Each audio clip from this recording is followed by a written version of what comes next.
મિત્રો આપણે chapter 2 completely ભણી ગયા.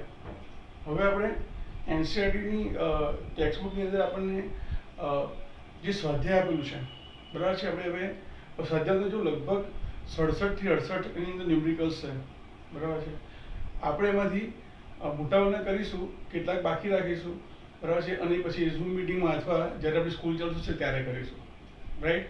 અહીંયા જે પ્રશ્નોનો ઓર્ડર છે એ એક સરખો જળવાશે નહીં. અહીંયા મેં એવું કર્યું છે કે જે એક જ ટાઈપના દાખલા હોય, એક જ ટાઈપના ન્યુમેરિકલ્સ હોય એને એક સાથે લીધેલા છે. એટલે અહીંયા પ્રશ્નનો ક્રમ ઢળવાય નહીં. તમારે પણ ક્રમ ઢળવાની જરૂર નથી બરાબર છે. હું જે રીતે કરું એ રીતે તમારે ન્યુમેરિકલ્સ કરવાના છે. તમે અહીંયા જુઓ, અહીંયા આપણે સપોઝ કે 2.4 છે, તમે ખાલી 4 લખશો તો ચાલશે. અહીંયા ક્વેશ્ચનની અંદર જે પોઈન્ટ પહેલા છે એ ચેપ્ટરનો નંબર છે અને પછી જે પ્રશ્નનો ક્રમ છે. એટલે ચેપ્ટર નંબર 2 એનો ક્વેશ્ચન નંબર 4 છે, ચેપ્ટર નંબર 2 એનો ક્વેશ્ચન નંબર 3 છે. તો 2 પોઈન્ટની ખાલી 4 લખશો તો પણ ચાલશે બરાબર છે. તો આપણે પ્રશ્ન જોઈએ. પહેલો પ્રશ્ન શું કહે છે તો કે ઝેડ અને એના આધારે પરમાણુની સંપૂર્ણ સંજ્ઞા લખો. એટલે તત્વોને તેના સાંકેતિક સ્વરૂપમાં લખવાનું છે. આપણે એવું ભણી ગયા કે કોઈ પણ તત્વ હોય એનો પરમાણુ ક્રમાંક હોય એને હંમેશા લેફ્ટ હેન્ડ સાઈડ ઉપર નીચે દર્શાવવામાં આવે, અને જે દળ ક્રમાંક છે અથવા પરમાણુ ભાર છે અથવા પરમાણુ દળાંક છે અથવા પરમાણ્વીય દળ છે, બધા એક જ શબ્દો છે બરાબર છે. તો અહીંયા એની ઉપર લખવામાં આવે. અને મિત્રો આ ઝેડ છે એ શું છે તો કે ઝેડ બરાબર કોઈ પણ પરમાણુમાં રહેલા પ્રોટોનની સંખ્યા અથવા તટસ્થ પરમાણુમાં રહેલ ઇલેક્ટ્રોનની સંખ્યા. તટસ્થ પરમાણુ કેમ લેવો પડે? જો ઋણ આયન હોય તો ઇલેક્ટ્રોન વધારે હોય, જો ધન આયન હોય તો ઇલેક્ટ્રોન કેવા થઈ જાય? ઓછા થઈ જાય. એટલે પરમાણુ ક્રમાંકની વ્યાખ્યા કેવી રીતે આપણે આપીએ છીએ તો કે કોઈ પણ પરમાણુમાં રહેલા પ્રોટોનની સંખ્યા બરાબર જ્યારે ઇલેક્ટ્રોન લૂઝ થાય છે અથવા ઇલેક્ટ્રોન ગેઇન કરે છે, મેળવે છે, એ દરમિયાન પરમાણુ ક્રમાંકમાં કોઈ ફેરફાર થતો નથી, પ્રોટોનની સંખ્યામાં કોઈ ફેરફાર થતો નથી. એટલે ઝેડ શું છે તો કે પરમાણુમાં રહેલા પ્રોટોનની સંખ્યા અથવા તટસ્થ પરમાણુમાં રહેલા ઇલેક્ટ્રોનની સંખ્યા અને પરમાણુ ક્રમાંક ઝેડ વડે દર્શાવવામાં આવે છે. મિત્રો દરેક તત્વનો એક પરમાણુ ક્રમાંક હોય, એટલે કે દરેક તત્વનો પરમાણુ ક્રમાંક આઈડેન્ટિકલ હોય છે, એટલે કે એક અને માત્ર એક જ હોય છે. જો પરમાણુ ક્રમાંક ઝેડ નું મૂલ્ય બદલાય તો તત્વ આખો બદલાઈ જાય, યાદ રાખવાનું છે. અને એ શું છે તો કે એ બરાબર ન્યુક્લિયસમાં રહેલા પ્રોટોન અને ન્યુટ્રોનના દળનો સરવાળો છે. એટલે કે પ્રોટોન અને આપણે અહીંયા સાપેક્ષ દળ બંનેનું એક જ લીધેલું છે. એટલે પ્રોટોનની સંખ્યા હું 5 કહું તો એનું દળ કેટલું થયું? સાપેક્ષ દળ 5 થયું. ન્યુટ્રોનની સંખ્યા હું 10 કહું દાખલા તરીકે તો ન્યુટ્રોનનું દળ કેટલું થયું? 10 થયું બરાબર છે. તો પ્રોટોન અને ન્યુટ્રોનની સંખ્યા બોલો અથવા પ્રોટોન અને ન્યુટ્રોનનું સાપેક્ષ દળ બોલો બરાબર છે, બંને એક જ વસ્તુ થશે. એટલે આપણે બોલી શકશું તો કે પરમાણ્વીય દળાંક બરાબર પ્રોટોનની સંખ્યા અને ન્યુટ્રોનની સંખ્યાનો સરવાળો. જે સંખ્યા હશે એ જ એનું દળ થશે. કેમ તો કે સાપેક્ષ દળ આપણે એક જ સ્વીકારેલું છે, અને પ્રોટોનની સંખ્યા 1 તો દળ 1, પ્રોટોનની સંખ્યા 5 તો દળ 5, ન્યુટ્રોનની સંખ્યા 5 તો એની સંખ્યા 5, દળ પણ 5 થાય. સમજ પડે? સારું. હવે અહીંયા તમે જુઓ, અહીંયા ઝેડમાં ફક્ત પ્રોટોનની સંખ્યા છે, જ્યારે એની અંદર પ્રોટોન અને ન્યુટ્રોનની સંખ્યા છે. એનો અર્થ શું થયો કે હંમેશા ઝેડ કરતા એનું મૂલ્ય કેવું મળવું જોઈએ? વધારે મળવું જોઈએ. હવે એના પછી આપણે ન્યુમેરિકલ્સ જોઈએ.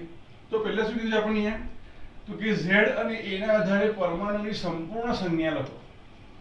તો તમે અહીંયા જુઓ, અહીંયા ઝેડ પરથી તમને તો કે જે તે તત્વની ઓળખ થઈ જાય. તમે અહીંયા મોડર્ન પીરિયોડિક ટેબલનો ઉપયોગ કરી શકો છો જો ના યાદ આવતું હોય સંજ્ઞા પરથી નામ તો, અથવા પરમાણુ ક્રમાંક પરથી તત્વ કયું છે એ જો ના ખબર પડતી હોય તો તમે પીરિયોડિક ટેબલનો ઉપયોગ કરી શકો છો. સારું. અહીંયા તમે જુઓ ઝેડ બરાબર શું છે? 17 છે, ઝેડ બરાબર 92 અને ઝેડ બરાબર 4 છે. તો હંમેશા કોઈ પણ તત્વનો પરમાણુ ક્રમાંક ફિક્સ હોય. તો તમે જુઓ અહીંયા પરમાણુ ક્રમાંક 17 છે, એનો અર્થ થયો કે એ ક્લોરીન છે, Cl ગેસ છે, ક્લોરીન તત્વ છે. 92 નો અર્થ થયો એની અંદર યુરેનિયમ, 92 એટલે યુરેનિયમ તત્વ છે. અને Z બરાબર 4, હા હીલી 2 બો, તો 4 એટલે હા હીલી 2 એટલે બેરિલિયમ. તો આ શું છે? બેરિલિયમ છે. હવે તમારે પરમાણ્ય દળાંક સાથે એને દર્શાવવાનું છે આ ફોર્મમાં, બરાબર છે. તો ધારો કે આપણો ક્લોરીન છે, આ શું છે, આપણો યુરેનિયમ છે, અને આ આપણો બેરિયમ છે.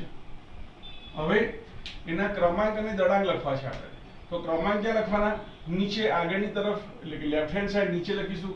તો ક્લોરીન માટે 17, યુરેનિયમ માટે 92 અને બેરિલિયમ માટે 4. ભાઈ તો કે એના દળાંક એ ક્યાં લખવાના છે? ઉપર લખવાના છે. તો અહીંયા કેટલા થશે? 35, અહીંયા 233 અને અહીંયા કેટલા થશે? તો કે 9.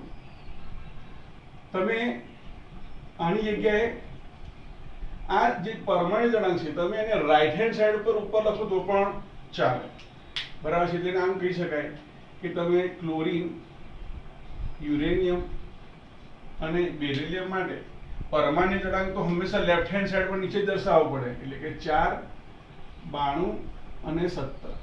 પરંતુ પરમાણ્ય દળાંકને તમે રાઈટ હેન્ડ સાઈડ પર ઉપર લખી શકો, એટલે કે 9, 233 અને 35. તમે આ રીતે પણ દર્શાવી શકો છો, બરાબર છે. અહીંયા બધું નજીક નજીક થઈ જાય, બરાબર છે. થોડું દૂર હોય તો આપણે ઈઝી પડે, બંને લખી શકાય. એના પછીનો પ્રશ્ન, નીચેના પરમાણુમાં રહેલા નાઇટ્રોજન અને પ્રોટોનની સંજ્ઞા જણાવો. સંજ્ઞાની સંખ્યા જણાવો. નાઇટ્રોજન અને પ્રોટોનની સંખ્યા જણાવો તમને કીધું છે. તો તમે જુઓ અહીંયા તમને શું આપેલું છે? A અને Z આપી દીધેલા છે. તો અહીંયા લખી દો, અહીંયા પહેલા અહીંયા આપણે A લખીએ, અહીંયા Z લખીએ. સારું. તો ઉપર છે એ બધા પરમાણ્ય દળાંક છે, તો લખી દો અહીંયા 13, 16, 24, 56 અને 88. Z શું છે? તો કે નીચે જે છે લેફ્ટ હેન્ડ સાઈડ પર બધા જ એ પરમાણ્ય ક્રમાંક દર્શાવે છે. તો 6, 8, 12, 26 અને 38. સારું. પ્રોટોનની સંખ્યા શોધવી છે. પ્રોટોનની સંખ્યા તો કે સામાન્ય રીતે પ્રોટોનની સંખ્યાની આપણી વ્યાખ્યા આપણે ભણી ગયા કે કોઈ પણ પરમાણુમાં રહેલા પ્રોટોનની સંખ્યા એ તેનો પરમાણ્ય ક્રમાંક દર્શાવે છે. એટલે જે Z છે એ એનો પ્રોટોનની સંખ્યા દર્શાવશે. તો 6, 8, 12, 26 અને 38 એ પ્રોટોનની સંખ્યા દર્શાવશે. હવે આપણે શોધવું છે ન્યુટ્રોન. તો ન્યુટ્રોનની સંખ્યા કેવી રીતે મળે? તમે અહીંયા જુઓ, Z બરાબર પ્રોટોન છે અને A બરાબર પ્રોટોન અને ન્યુટ્રોન છે. તો તમે A માંથી Z બાદ કરો તો PP નીકળી જશે. તો રહેશે શું? ફક્ત ન્યુટ્રોન. તો એના માટે લખી શકાય કે ન્યુટ્રોન બરાબર શું થાય? તો કે પરમાણ્ય દળાંક જે ટોપ પર લખેલું છે લેફ્ટ હેન્ડ સાઈડ પર, એમાંથી લેફ્ટ હેન્ડ સાઈડમાં જે નીચે લખેલું છે એને બાદ કરી નાખો એટલે તમને ન્યુટ્રોન મળી જશે. તો અહીંયા તમે જુઓ 13 માંથી 6 માઇનસ કરો તો 13 minus 6, અહીંયા તો કે 16 minus 8, અહીંયા તો કે 24 minus 12, 24 minus 12, 56 minus 26 અને 88 minus 38. તો આ ન્યુટ્રોનની સંખ્યા મળી ગઈ આપણને. 13 માંથી 6 જાય એટલે કેટલા રહેશે? 7. 16 માંથી 8 જાય તો 8, 12, 26 એટલે 40 અને અહીંયા 50. તો આ ન્યુટ્રોનની સંખ્યા થઈ ગઈ. એના પછીનો પ્રશ્ન જુઓ. હવે આ પ્રશ્ન ત્રીજો છે, ચોથો છે અને હવે 26 પ્રશ્ન પર જતા રહ્યા. આપણે કીધું એ પ્રમાણે આપણે હંમેશા જે પ્રકારના પ્રશ્નો છે, જે ટોપિકને લગતા પ્રશ્નો છે, બરાબર છે, એ પહેલા આપણે એક સાથે લઈ લઈશું. તો ક્વેશ્ચન નંબર 26 જુઓ. એક તત્વનો પરમાણુ કેટલા ઇલેક્ટ્રોન ધરાવે છે? 29 ઇલેક્ટ્રોન ધરાવે છે અને 35 ન્યુટ્રોન ધરાવે છે. તો પ્રોટોનની સંખ્યા જણાવો અને ઇલેક્ટ્રોનની રચના પણ લખો, બરાબર છે. તો પહેલું તો કયું તત્વ છે આપણે ખબર પડી જોઈએ. તત્વ શેના પરથી નક્કી થાય? તટસ્થ પરમાણુમાં રહેલા ઇલેક્ટ્રોનની સંખ્યા પરથી અને કોઈ પણ પરમાણુમાં રહેલા પ્રોટોનની સંખ્યા પરથી. તો તમે અહીંયા જુઓ, અહીંયા તમને જે તત્વ છે, બરાબર છે, એનું કેટાયન કે એનાયન, ધન આયન કે ઋણ આયન દર્શાવ્યું નથી. ધેટ મીન્સ કે આ તટસ્થ પરમાણુ છે. તો આપણે લખીશું અહીંયા કે Z ની વ્યાખ્યા પરથી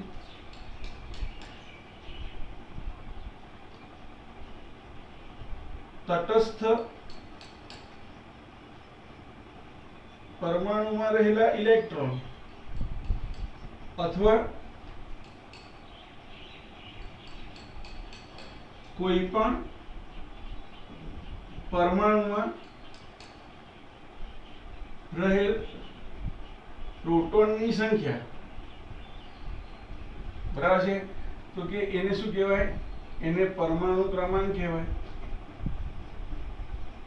Z કહેવાય તો અહીંયા Z બરાબર શું થશે તો કે ઇલેક્ટ્રોનની સંખ્યા Z બરાબર શું થશે શોર્ટમાં લખીએ આપણે તો કે તટસ્થ પરમાણુમાં ઇલેક્ટ્રોનની સંખ્યા એના બરાબર કોઈ પણ પરમાણુમાં રહેલા પ્રોટોનની સંખ્યા તો અહીંયા તમને તટસ્થ પરમાણુમાં ઇલેક્ટ્રોનની સંખ્યા આપેલી છે કેટલી 29 છે તો એના બરાબર શું થઈ ગયું પ્રોટોનની સંખ્યા પણ થઈ ગઈ બરાબર છે તો Z પણ મળી ગયો આપણને Z કેટલો મળ્યો તો કે Z બરાબર 29 એના બરાબર પ્રોટોનની સંખ્યા તો પ્રોટોનની સંખ્યા મળી ગઈ 29 તો પ્રોટોનની સંખ્યા પરથી આપણને એટલે કે Z પરથી આપણને શું ખબર પડે તત્વ ખબર પડે તો લખીએ તેથી આપેલ તત્વ કોપર છે પરમાણુ ક્રમાંક 29 ધરાવતું તો હવે એની ઇલેક્ટ્રોન રચના લખીએ આપણે તો કોપરની ઇલેક્ટ્રોન રચના શું આવશે ઇલેક્ટ્રોન રચના ભણી ગયા હમણાં આપણે અત્યારે ડાયરેક્ટ લખી દઉં છું ભણી ગયા છો તો આપણે રાઈટ તો કોપર થી નાનો નિષ્ક્રિય વાયુ કયો તો કે આર્ગોન આર્ગોન એટલે આ રીતે લખાય આર્ગોન 18 આર્ગોન પછી શું આવશે 3d અને 4s એટલે પહેલા આપણે તે લખીશું 4s અને પછી 3d આર્ગોન 18 તો 4s પર કેટલા ઇલેક્ટ્રોન મહત્તમ આવે તો કે s પ્રકારની એક જ કક્ષક એટલે મહત્તમ 2 ઇલેક્ટ્રોન આવે તો 4s 2 18 ને 2 20 કોપર 29 કેટલા બાકી રહ્યા તો કે 9 તો અહીંયા આવશે 3d9 પરંતુ આપણે ભણી ગયા કે ક્રોમિયમ અને કોપરની તો કે ઇલેક્ટ્રોન રચનામાં તો કે અપવાદ જોવા મળે છે એટલે આપણે શું કરીશું આ કેન્સલ કરીશું આપણે આ સાચું નથી તો સાચું શું આવશે તો કે 4s નો એક ઇલેક્ટ્રોન ક્યાં જશે 3d માં જશે કેમ કારણ કે અહીંયા 3d ની અંદર 9 ઇલેક્ટ્રોન હોવાને કારણે અસ્થિરતા વધે છે જો 3d કક્ષક સંપૂર્ણપણે ભરેલી હોય 10 એ 10 ઇલેક્ટ્રોન ભરેલા હોય તો સ્થાયી બને અને 4s અને 3d વચ્ચે જે શક્તિનો ઊર્જા તફાવત છે બહુ ઓછો છે એટલે 4s માંથી એક ઇલેક્ટ્રોન ક્યાં જતો રહ્યો 3d માં જતો રહ્યો બરાબર છે એટલે આપણે ટ્રેનમાં કશે જતા હોય રિઝર્વેશન કરાવ્યું હોય ધારો કે હરિદ્વાર જતા હોય આપણે ટ્રેનની અંદર અને ધારો કે 9 જણની સીટ એક જ જગ્યાએ આવી હોય અને એક જણની સીટ તો કે બીજા કમ્પાર્ટમેન્ટમાં આવી હોય તો શું કરીએ આપણે અહીંયાથી જે વધારાનો એટલે કે જે બીજો આપણે નથી ઓળખતા એને આપણે બે બાજુ મૂકી દઈએ અને એને આપણે આ બાજુ લઈ આવીએ એ ક્યારે શક્ય બને એક જ કોચમાં હોય ને ત્યારે પણ બે કોચ અલગ અલગ હોય ત્યારે શક્ય નથી એટલે અહીંયા 4s અને 3d નો શક્તિનો તફાવત ઓછો છે માટે સ્થિરતા પ્રાપ્ત કરવા માટે 4s શું કરશે તો કે પોતાનો એક ઇલેક્ટ્રોન 3d ને આપી દેશે એટલે ઇલેક્ટ્રોન રચના શું થશે અહીંયા તો કે argon core complete 4s 1 3d એના પછી નેક્સ્ટ ક્વેશ્ચન જોઈએ ક્વેશ્ચન નંબર 22 જો મિત્રો 23 3 4 26 22 27 41 પ્રશ્નોનો ક્રમ જળવાશે નહીં પરંતુ આપણે આ પ્રકારના બધા જ તો કે પ્રશ્નોનો જવાબ એક સાથે મળી લઈશું આપણે બરાબર છે તો જો નીચેનામાંથી કઈ સ્પીસીસ સમ ઇલેક્ટ્રોનીય છે સમ ઇલેક્ટ્રોનીયનો અર્થ શું થયો સમાન ઇલેક્ટ્રોન ધરાવતા iso means equal electrons number of electrons એક સરખા હોય બરાબર છે તેવી સ્પીસીસ કઈ છે તો તમે જો હવે તમને મેં પહેલા જ કીધેલું કે તમને દરેક એટલીસ્ટ 1 થી 30 તત્વોના તમને પરમાણુ ક્રમાંક યાદ હોવા જોઈએ તો અહીંયા તમે જુઓ આપણે લખી દઈએ સોડિયમ પરમાણુ ક્રમાંક કેટલો થાય એનો 11 પોટેશિયમ માટે 19 મેગ્નેશિયમ માટે તો કે 12 બરાબર છે મેગ્નેશિયમ માટે તો કે 12 કેલ્શિયમ માટે તો કે 20 સલ્ફર માટે તો કે 16 અને આર્ગોન માટે તો કે 18 હવે તમે જો જેટલા પ્રોટોન હોય, તટસ્થ પરમાણુમાં જેટલા પ્રોટોન હોય એટલા ઇલેક્ટ્રોન હોય. તટસ્થ પરમાણુમાં જેટલા પ્રોટોન હોય એટલા જ ઇલેક્ટ્રોન હોય, તો જ વિદ્યુતીય રીતે તટસ્થ બને. બરાબર. અહીંયા ધન આયન છે તો અહીંયા ઇલેક્ટ્રોન કેવો હશે? ઓછો હશે. કેમ? અહીંયા +1 ચાર્જ છે તો એક ઇલેક્ટ્રોન અહીંયા +1 છે એટલે એક ઇલેક્ટ્રોન ઓછો હશે. તો યાદ રાખો કે કેટાયન જ્યારે હોય, કેટાયન માટે તમારે જ્યારે કેટાયનની અંદર ઇલેક્ટ્રોન શોધવાના હોય તો શું કરવાનું? જે પરમાણુ ક્રમાંક છે એમાંથી તો કે નંબર ઓફ ચાર્જ માઇનસ કરવાનો. અને જ્યારે એનઆયન તમને આપેલું હોય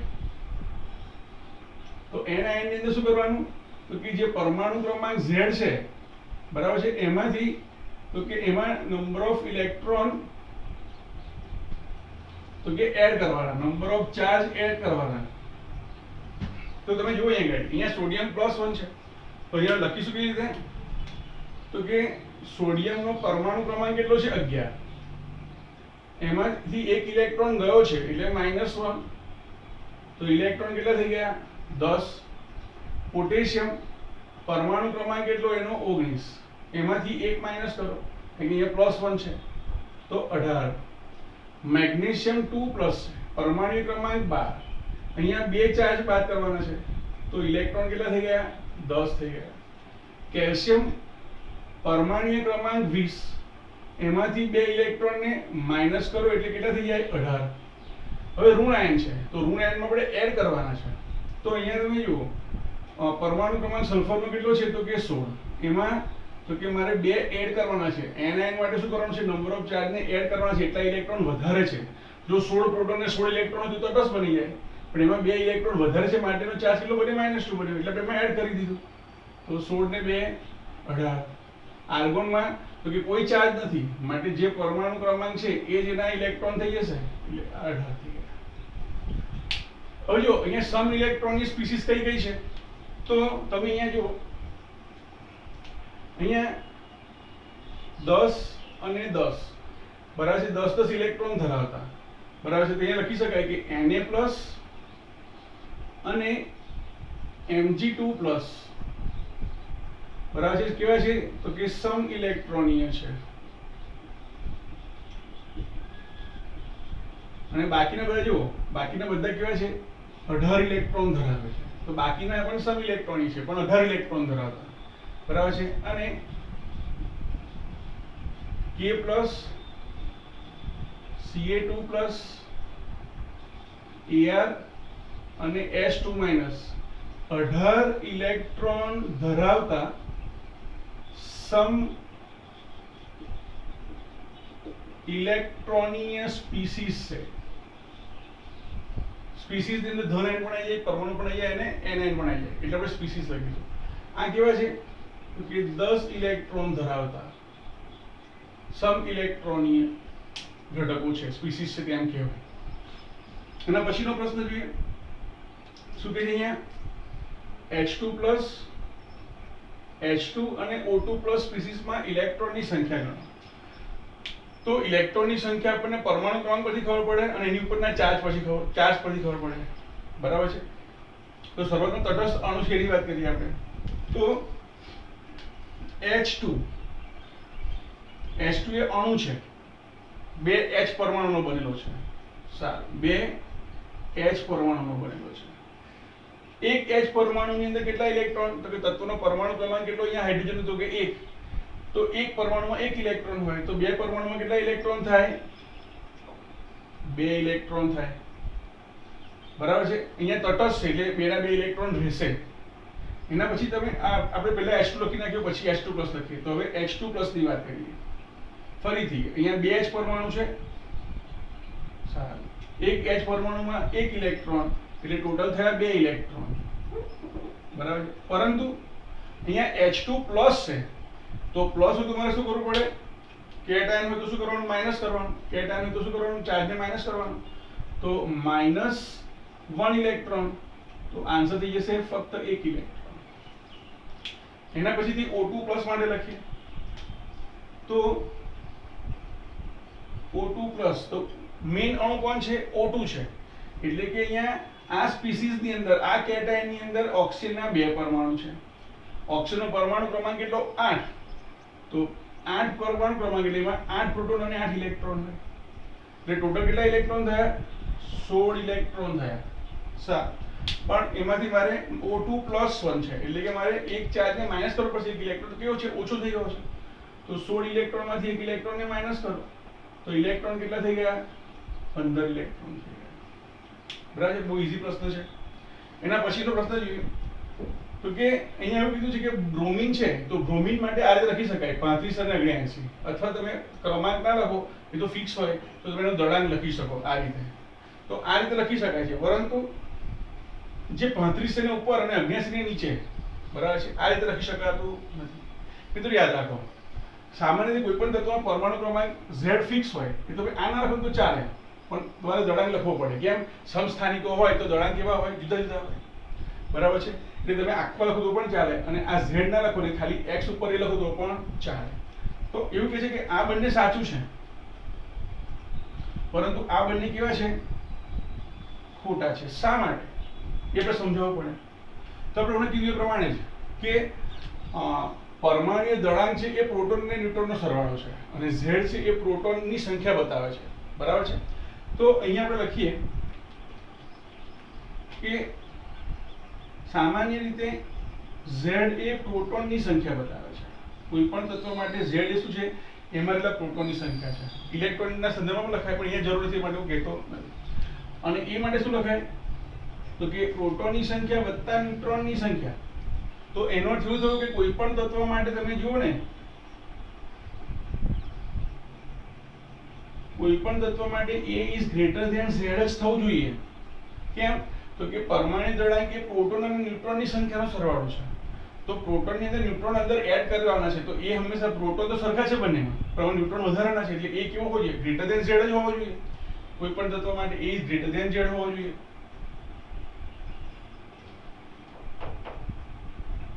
થાય બરાબર છે અહીં Br 7935 બરાબર છે અને Br 35 બરાબર છે લખી શકાય નહીં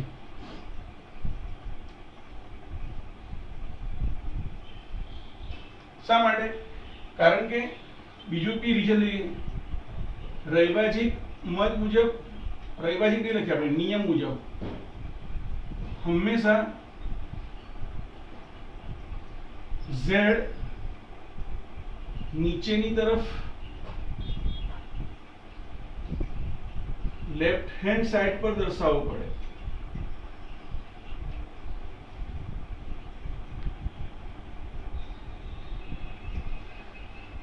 અહીંયા નીચે કશું જ નથી લખ્યું ધેટ મીન્સ કે બ્રોમિનનો પરમાણુ ક્રમાંક કેટલો છે 35 છે તો અહીંયા 35 તો છે જ આપણે ના લખીએ તો પણ નીચે તો આપણે એનો પરમાણુ ક્રમાંક લખવાનો છે તો અહીંયા પણ 35 તો અહીંયા પણ 35 એ શક્ય નથી બરાબર છે માટે આ રીતે ના લખી શકાય પણ આ બંને કેવું છે સાચું છે અહીંયા તમે નીચે બ્રોમિનના પરમાણુ ક્રમાંક લખ્યો નથી પણ તમને ખબર જ હોય કે બ્રોમિન માટે અહીંયા શું આવે તો કે 35 જ આવે તો 79 ઉપર છે 35 નીચે છે તો બરાબર છે પણ અહીંયા એનાથી વાઇસ વર્તા એનાથી ઊંધું આપેલું છે માટે સાચું નથી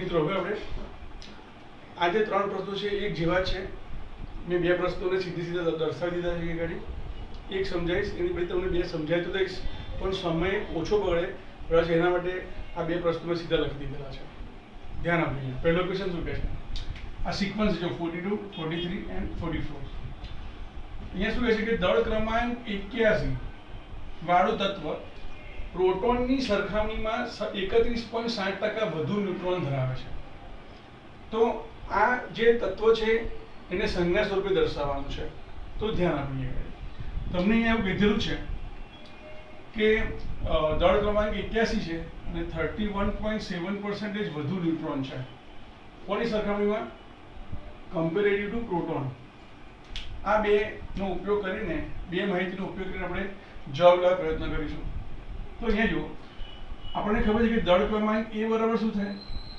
તો કે A બરાબર પ્રોટોન અને ન્યુટ્રોનની સંખ્યાનો સરવાળો થાય બરાબર છે તો અહીંયા મને પ્રોટોન અને ન્યુટ્રોન મળી જાય, બરાબર છે. અહીંયા મારી પાસે 81 તો છે જ, પણ પ્રોટોન અને ન્યુટ્રોનની જો માહિતી મળી જાય તો તમે સરળતાથી તે તત્વને શોધી શકો, બરાબર છે. પ્રોટોનની વેલ્યુ પહેલાં મેળવવી પડશે.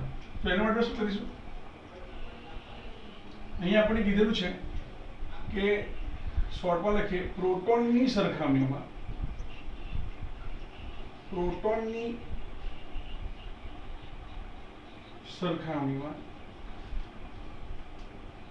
31.7% ન્યુટ્રોન વધુ છે, બરાબર છે. તો અહીંયા પ્રોટોન તમે P+ લખો, ન્યુટ્રોન માટે N0 લખો તો ચાલશે, પણ તમે આમ લખો તો પણ ચાલશે. સારું, તો અહીંયા હું લખું છું કે કોણ વધારે છે, 31.60% ન્યુટ્રોન વધારે છે. તો અહીંયા લખું કે ન્યુટ્રોનની સંખ્યા બરાબર શું થાય, તો કે પ્રોટોનની જેટલી સંખ્યા તો છે જ, સાથે સાથે તો કે 31.7% ઓફ પ્રોટોનની સંખ્યા એટલી વધારે છે. તો P+ અહીંયા 31.7% એટલે 31.7/100 ટકા છે, માટે આપણે 100 વડે ભાગી નાખ્યું, એને ગુણ્યા P+. તો અહીંયા શું આવશે, P+ વત્તા 0.317 proton is equal to 1.317 proton. અથવા પ્રોટોન પ્લસ લખશો તો પણ ચાલશે, ખાલી પ્રોટોન લખશો તો પણ ચાલશે, બરાબર છે. હું ત્યાં સીધું જ લખું છું, ત્યારે આવી રીતે બંને સાચું જ છે. તો હવે અહીંયા ન્યુટ્રોન બરાબર શું છે, 1.317 પ્રોટોન છે. તો હવે આપણે નીચે કિંમત મૂકી દઈએ, તો કે પ્રોટોનની સંખ્યા વત્તા ન્યુટ્રોનની સંખ્યા 1.317 પ્રોટોન. તો હવે અહીંયા 81 બરાબર 2.317 પ્રોટોન થાય. તો પ્રોટોનની સૂત્ર કરતા કરીએ તો પ્રોટોન બરાબર 81/2.317 થાય. આનું સિમ્પ્લિફિકેશન કરવાનું છે આપણે, બરાબર છે. 81/2.317 બરાબર છે, એટલે એનો જવાબ હશે તમારી પાસે 35. આમ તમે ગણો ને 2 છે તો આમ 40 ની આસપાસ તો આવે. અહીંયા 2.3 સમથિંગ છે, બરાબર છે. તો આપણે એનું મૂલ્ય મળશે 35. હવે P બરાબર 35 છે એટલે Z કેટલો થઈ ગયો, 35 થઈ ગયો. અને Z 35 હોય તો એ તત્વ કયું હોય, બ્રોમિન હોય, બરાબર છે. સારું, એનો દળ ક્રમાંક, એનો પરમાણુ ક્રમાંક નીચે દર્શાવીએ, અને દળ ક્રમાંક કેટલો પડે છે, 81, એને ઉપર દર્શાવી દઈએ. તો આ રીતે તમારો આન્સર મળી જાય. હવે મિત્રો બંને પ્રશ્ન પણ આ જ ટાઈપના છે, એટલે મેં ડાયરેક્ટ લખી દેશે, તમને સમજાવી દઉં ત્યારે. શું કહી દીધું, દળ ક્રમાંક 37 ધરાવતો આયન છે. અહીંયા આયન છે, કેવો છે, 1 એકમ ઋણ વીજભારિત છે, એટલે કે માઇનસ છે, બરાબર છે. સાથે સાથે એવું કહે છે કે જે ઇલેક્ટ્રોન છે એના કરતા 11.1% વધારે ન્યુટ્રોન છે.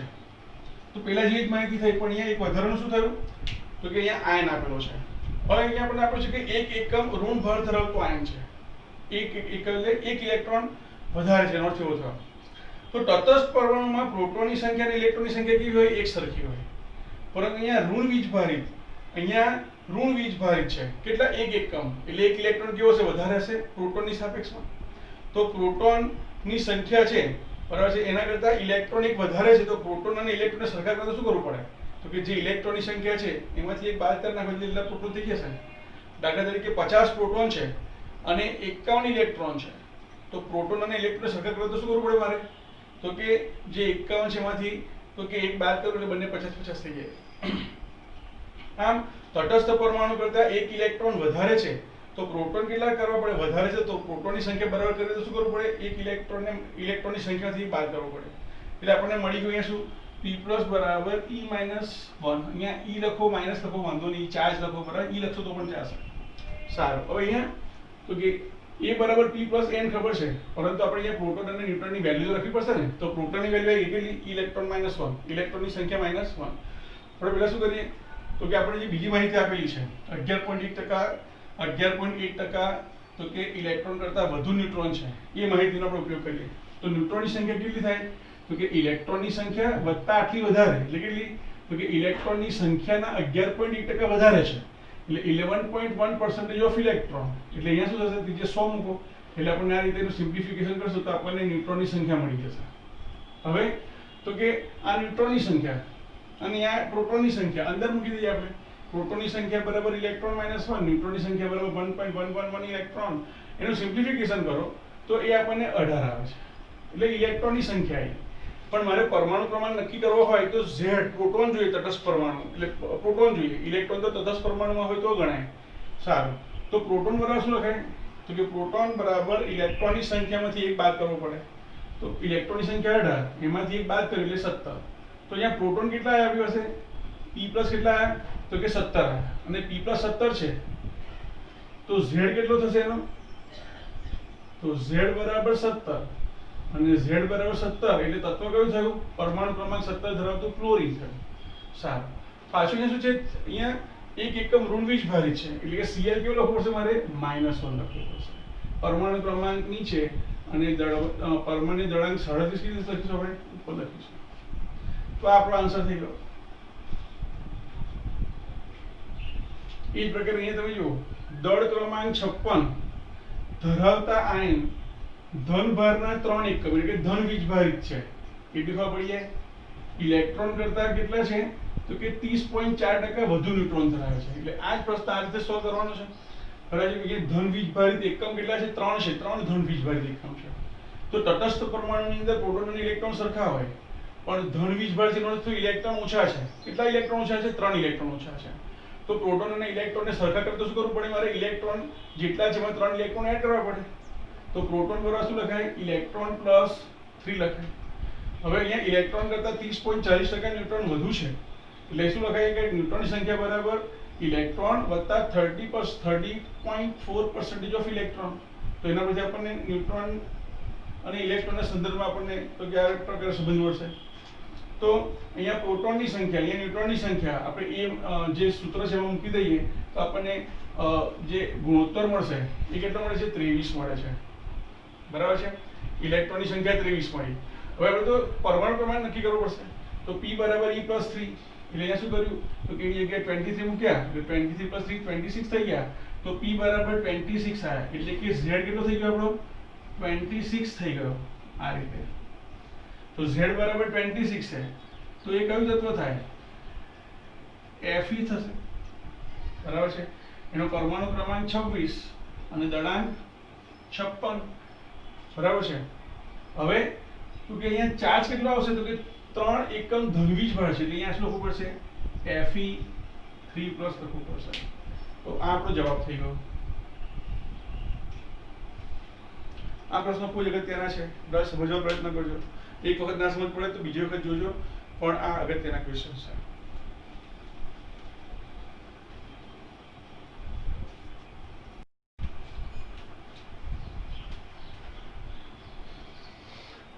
હવે આપણે જે સમ કરવા જઈ રહ્યા છે તે બધા ચેપ્ટર 1 ને અનુલક્ષીને છે. બરાબર છે. ચેપ્ટર 1 સ્ટોકિયોમેટ્રિક ભણ્યા આપણે, સ્ટોકિયોમેટ્રી પણ દાખલા એના પર આપણે દાખલાનો અભ્યાસ કરવાનો છે. ત્યારે તમારા એનસીઈઆરટી ની અંદર જે સ્વાધ્યાય આપેલું છે એનો પહેલો ક્વેશ્ચન હવે આવશે, જો ધ્યાન આપો. શું કહે છે અહીંયા, ઇલેક્ટ્રોનની સંખ્યા ગણો કે જેની ભેગા કરવાથી 1 ગ્રામ વજન થાય. એટલે કે એક બોક્સ છે, બરાબર છે. ધારો કે મારી પાસે એક બંધ ક્લોઝ વેસલ, એક બંધ પાત્ર છે, એની અંદર ઇલેક્ટ્રોનને ઉમેરતા જવાનું છે. ક્યાં સુધીને, કે જ્યાં સુધીને 1 ગ્રામ વજન ના થાય ત્યાં સુધી. તો પહેલા તમને ઇલેક્ટ્રોનનું દળ ખબર હોવી જોઈએ. બરાબર છે. અને એ ઇલેક્ટ્રોનના દળ પરથી આપણે એની સંખ્યા મળી શકે કે કેટલા ઇલેક્ટ્રોન દાખલ કરવા પડશે. તો પહેલા તો આપણે લખી દઈએ, ઇલેક્ટ્રોનનું દળ બરાબર 9.10934 into 10⁻³ કિલોગ્રામ. બરાબર છે. તો હવે આપણે શું કરીશું, તો કે આપણે અહીંયા ગ્રામમાં આપણને પ્રશ્ન પૂછેલો છે તો આપણે કિલોગ્રામને ગ્રામમાં ફેરવી દઈએ. પહેલા તો રિલેશન આપણે આજે ઇલેક્ટ્રોનના એક ઇલેક્ટ્રોન જે દળ છે, બરાબર છે, રિલેશનને આપણે ચેન્જ કરી લઈએ. તો માસ ઓફ ઇલેક્ટ્રોન બરાબર 9.10934 into 10⁻31 કિલોગ્રામ, પણ 1 કિલોગ્રામના ગ્રામ કેટલા થાય તો કે 10⁻³ ગ્રામ થાય. તો એના બરાબર આપણે શું મળશે અહીંયા કે 9.10934 ગુણ્યા 10⁻28 ગ્રામ, એટલે 1 ઇલેક્ટ્રોનનું દળ આટલું થાય.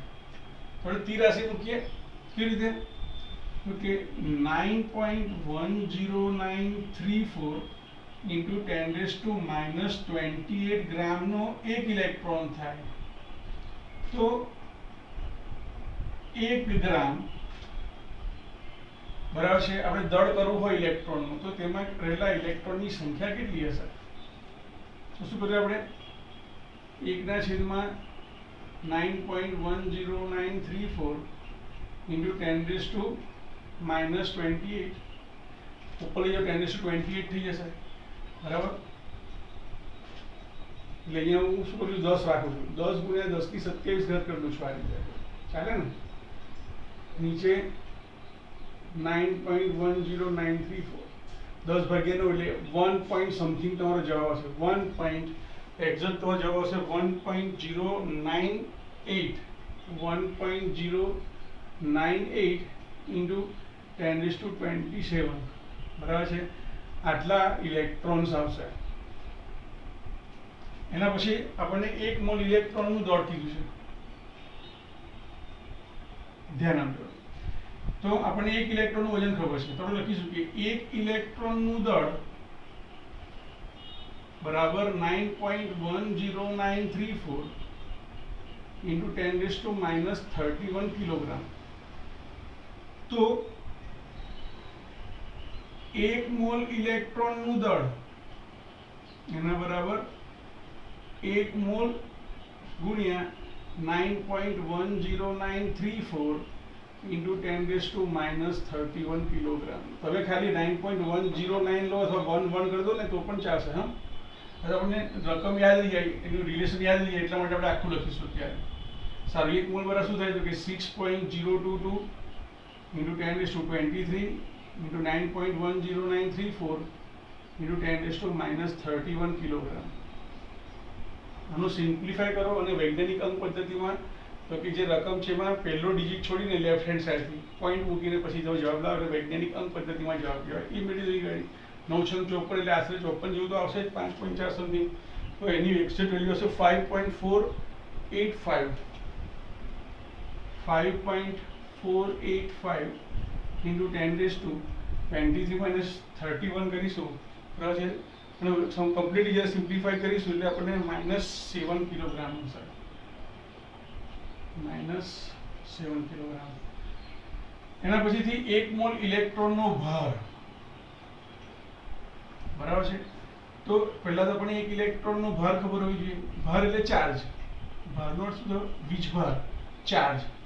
તો 1 ઇલેક્ટ્રોનનો ચાર્જ કેટલો છે તો કે +1.6 ઇન્ટુ 10⁻19 કુલમ.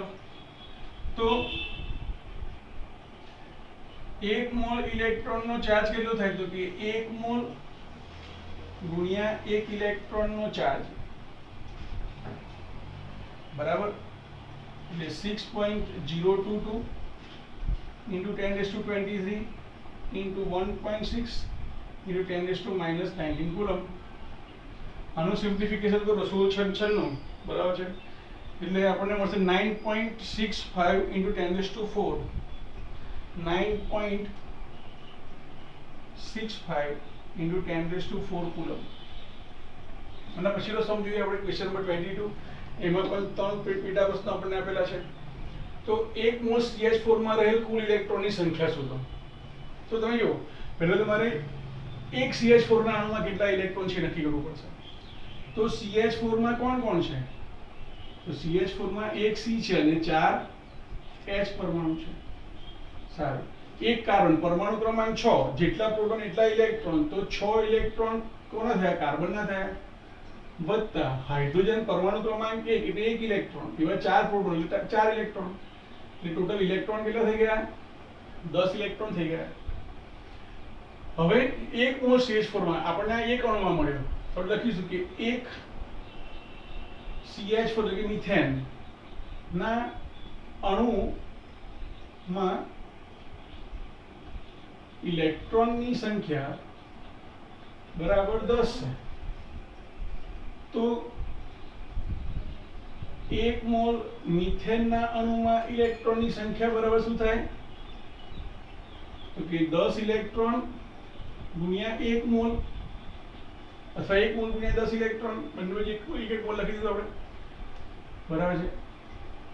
તો 10 ઇલેક્ટ્રોન્સ ગુણ્યા 6.022 into 10⁻23, અંદર ઉમેરી દો 10 ને 10 ની 1 ઘાત, 10 ની 23 ઘાત, આધા શબ્દો ઘાતોનો સરવાળો થાય તો આન્સર શું આવશે? 6.022 ગુણ્યા 10 ની 24 ઘાત ઇલેક્ટ્રોન્સ થશે.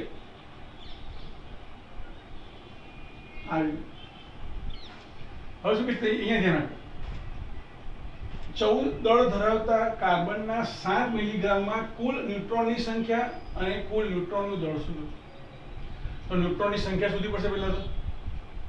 સારું, તો ન્યુટ્રોનની સંખ્યા વડે શું કરીએ છીએ આપણે? દળાંકમાંથી ક્રમાંકને બાદ કરીએ છીએ.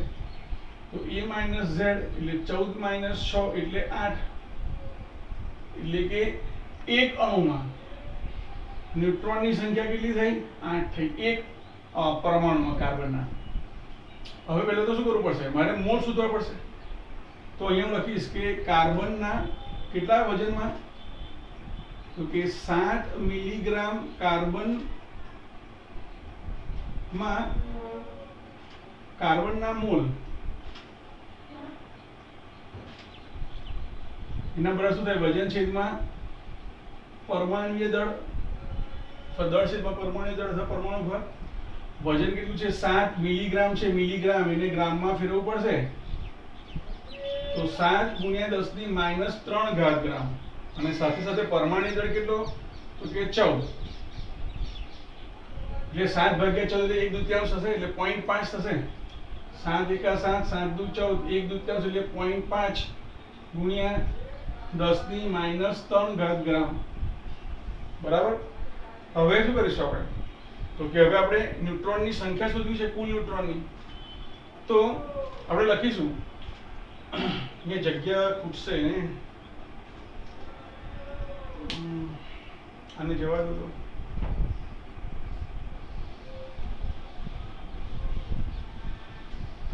અહીંયા તમને કેટલા મૂળ મળ્યા?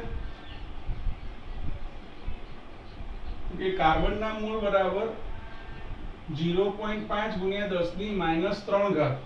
અહીંયા ગ્રામ પર મોલ આવશે અહીંયા, હા, એટલે ગ્રામ ગ્રામ કેન્સલ, એટલે અહીંયા આવશે જવાબ મોલ, બરાબર છે. તો આપણે અહીંયા લખીશું, અહીંયા કાર્બનના મોલ આપણે કેટલા આયા? 10 ની -3 ઘાત મોલ આયા. તો હવે આપણે શું કરીશું? તો કે એક અણુમાં, એક કાર્બન પરમાણુમાં શું છે? તો કે એક કાર્બન પરમાણુમાં ન્યુટ્રોનની સંખ્યા કેટલી છે? 8, બરાબર છે. તો 0.5 ગુણ્યા 10 ની -3 ઘાત, તો 0.5 ગુણ્યા 10 ની -3 ઘાત બરાબર છે મોલ, બરાબર છે. પરમાણુમાં ન્યુટ્રોનની સંખ્યા કેટલી? તો 8 ગુણ્યા 0.5 ગુણ્યા 10 ની -3 ઘાત મોલ થશે અહીંયા ગાડી. પણ મોલને મારે શું કરવું છે? તો કે મોલને સંખ્યામાં ફેરવવું છે. એટલે લખાય કેવી રીતે? તો કે 8 0.5 એટલે હું સરળતા ખાતર 1/2 લખી દઉં, ગુણ્યા 10 ની -3 ઘાત ગુણ્યા 6.022 into 10⁻23.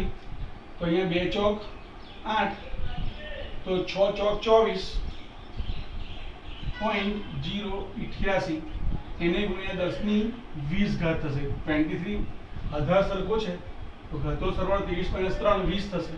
તો આપણને ન્યુટ્રોનની સંખ્યા મળી. કેટલી મળી? 2.4088 ગુણ્યા 10 ની 21 ઘાત. અહીંયા ઘટાડો ત્યાં શું કરવાનો? વધારો કરવાનો. તો ન્યુટ્રોનની સંખ્યા મળી ગઈ તમને, બરાબર છે. લખી દઈએ અહીંયા ન્યુટ્રોનની સંખ્યા મળી ગઈ. સાથે સાથે તમને અહીંયા શું કીધું છે? ન્યુટ્રોનનું દળ પણ શોધવાનું કીધું છે. તો અહીંયા લખીશું કે કુલ ન્યુટ્રોનનું દળ એના બરાબર શું થાય તો કે ન્યુટ્રોનની સંખ્યા, ન્યુટ્રોનની કુલ સંખ્યા ગુણ્યા એક ન્યુટ્રોનનું દળ. તો ન્યુટ્રોનનું દળ કેટલું છે હું લખું છું એકવાર, ગુણ્યા એક ન્યુટ્રોનનું દળ. તો ન્યુટ્રોનની કુલ સંખ્યા કેટલી છે અહીંયા 2.4088 into 10⁻21 into એક ન્યુટ્રોનનું દળ 1.67493 એને ગુણ્યા 10⁻27 કિલોગ્રામ. બરાબર છે. આનું જે સિમ્પ્લિફિકેશન કરો ને જે જવાબ આવશે તમારો જવાબ થશે. આ તમે જાતે કેલ્સીની મદદથી શોધી લેજો.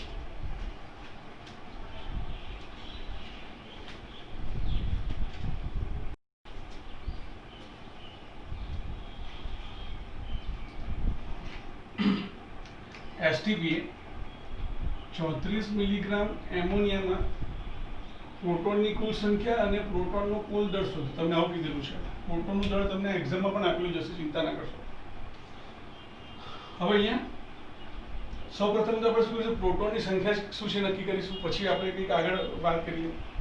તો NH3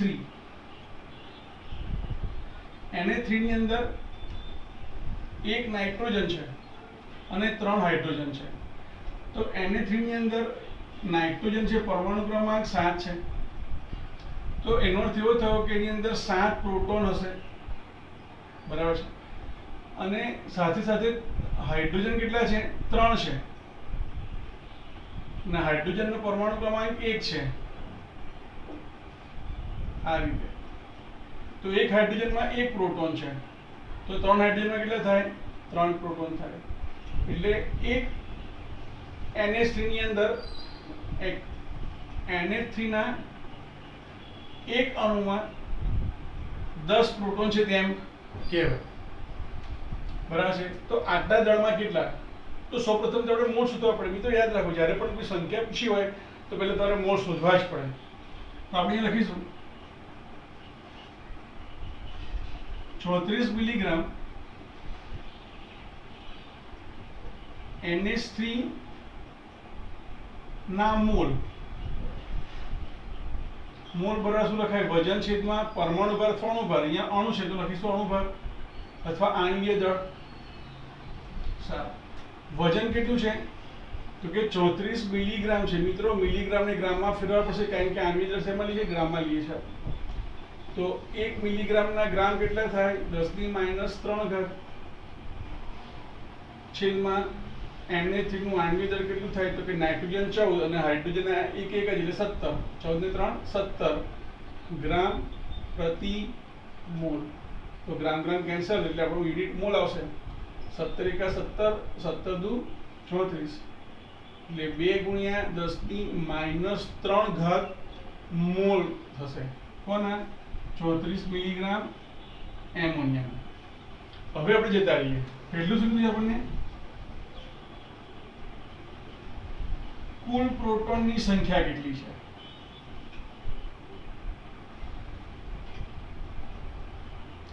તો અહીંયા આપણે શીખ્યા, આપણે શોધ્યું શું તો કે એક NH3 જે અણુની વાત કરું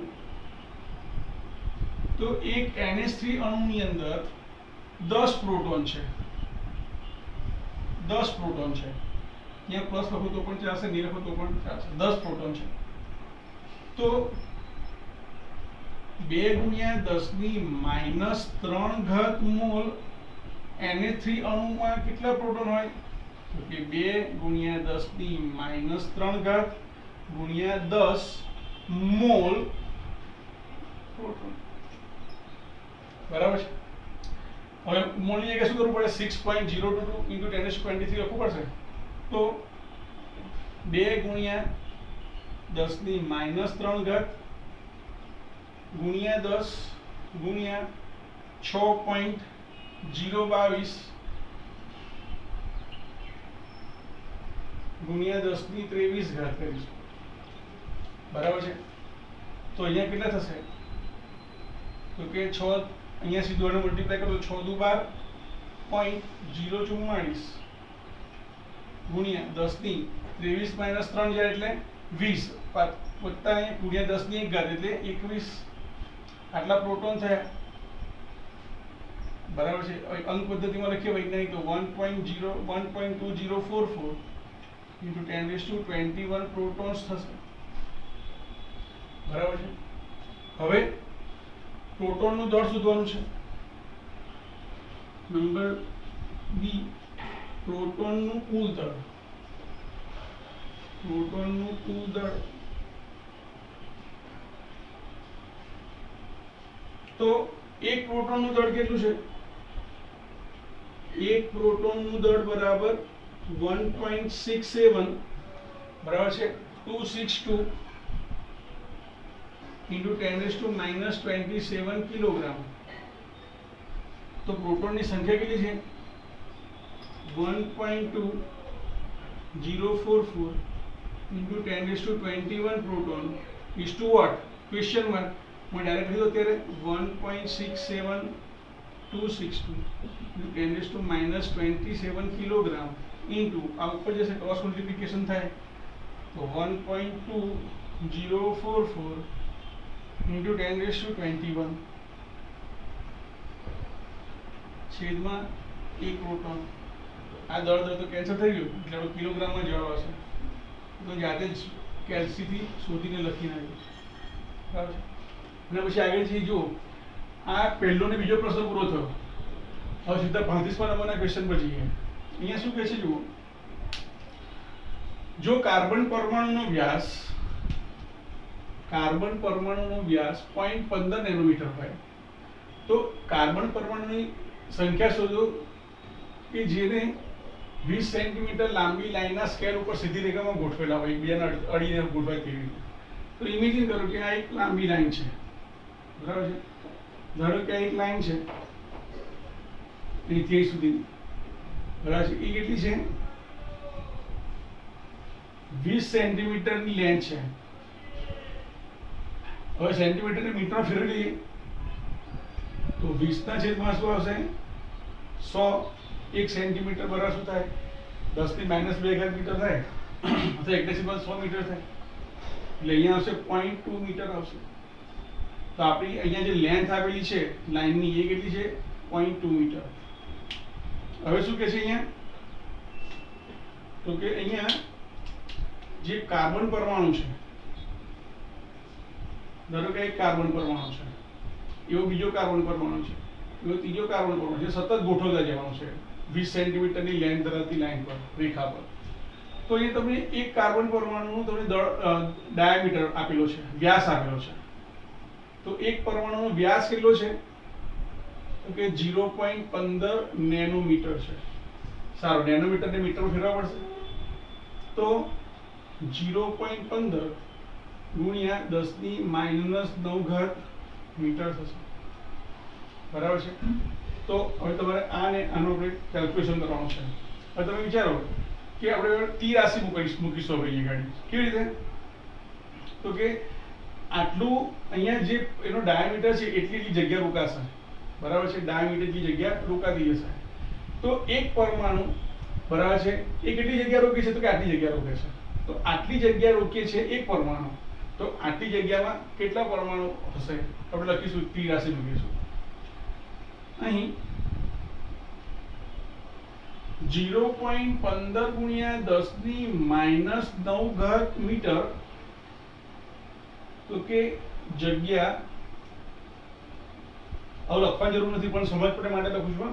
જગ્યા રોકાય છે એક પરમાણુ વડે, એક કાર્બન પરમાણુ વડે. તો 0.2 અથવા 0.20 મીટર, બરાબર છે, લાઈનમાં, બરાબર છે, કેટલા પરમાણુઓ હશે? તો અહીંયા 0.2 મીટર ઉપર જશે, નીચે આવશે 0.15 ગુણ્યા 0.15 ગુણ્યા 10⁻⁹ મીટર આવશે. ચલો, મીટર મીટર કેન્સલ. આનું સિમ્પ્લિફિકેશન આપીશું આપણે. તો અહીંયા 0.20 લખું ચાલે ને? આ રીતે આપણે ભણી ગયા, સિગ્નિફિકન્ટ વેલ્યુઝ ભણી ગયા ને આપણે. સાર્થક સંખ્યાઓ, તો અહીંયા આપણે 0.20 લખું, 0.200 લખું, કોઈ ફરક પડતો નથી. તો હવે શું કરું અહીંયા, તો કે 0.20 એટલે 20 થઈ ગયા, અને 0.15 એટલે શું થઈ ગયા, 15 થઈ ગયા. એને ગુણ્યા 10 ની ઉપર જતી રહી ઘાત, તો 10 ની 9 ઘાત થશે. બરાબર છે. તો 15 5 તારી 15, 5 ચોક 20, 4 ના છેદમાં 3 ગુણ્યા 10 ની 9 ઘાત, તો 1.333 into 10⁹9. બરાબર છે. તો કે કાર્બન પરમાણુઓ સમાયેલા હશે. એટલે આ લાઈનની અંદર કેટલા પરમાણુ સમાશે, તો કે 1.33 ગુણ્યા 10 ની 9 ઘાત કાર્બન પરમાણુ સમાયેલા હશે.